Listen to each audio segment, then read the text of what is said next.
എടാ എന്താണെന്നറിയടാ, ഈ പഠിക്കാനിരിക്കുമ്പോഴാണ് പ്രകൃതി എന്ത് മനോഹരമാണെന്ന് നമ്മളിങ്ങനെ തിരിച്ചറിയുന്നത്.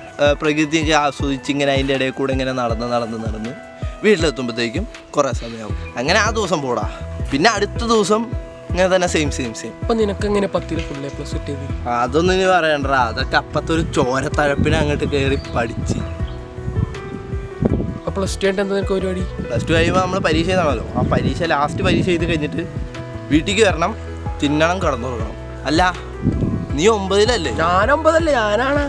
എടാ അതല്ല മഴവിൽ ഫുണ്ടേ. എടാ നീ 9ാം ക്ലാസ്സിലല്ലേന്ന്? നിന്റെ പരിപാടികളൊക്കെ എങ്ങനെ പോകുന്നു? വർഷം മുഴുവൻ കളിച്ച് ചിരിച്ച് നടക്കുക, പരീക്ഷേൻ്റെ തലേന്ന് ഒരു അരമണിക്കൂർ ഇരുന്ന് പഠിക്കുക, പാസ്സാകുക. പക്ഷെ നിങ്ങൾക്കൊക്കെ എന്തൊരു സുഖമാണെന്നറിയോ? നിങ്ങൾ ഈ 10 കഴിയുമ്പോഴേ ഇതൊക്കെ മനസ്സിലാവും. ഞങ്ങളൊക്കെ കഷ്ടപ്പാട് കണ്ട, നിങ്ങളൊന്നും കഷ്ടപ്പെടുന്നില്ല, മനസ്സിലായോ?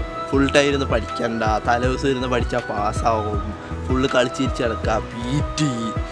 എന്തൊരു സുഖമായിരുന്നു. നീ തന്നെയല്ലടാ നീ 9-ൽ പഠിക്കുമ്പോൾ എൻ്റെ അടുത്ത് പറഞ്ഞിട്ടുള്ളത് 9ാം ക്ലാസ് എന്ത് പാടാന്നും കഷ്ടാന്നൊക്കെ, ഞങ്ങൾക്ക് എന്ത് സുഖാന്നും. എടാ അതാണല്ലോ അതിൻ്റെ ഒരു ഇത്.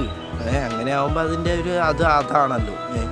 അപ്പം അങ്ങനെ പറയണമല്ലോ. വാലന്റൈൻസ് ഡേ ഒക്കെ കഴിഞ്ഞില്ലേ? പ്രപ്പോസൽ എല്ലാം കിട്ടി എനിക്ക്?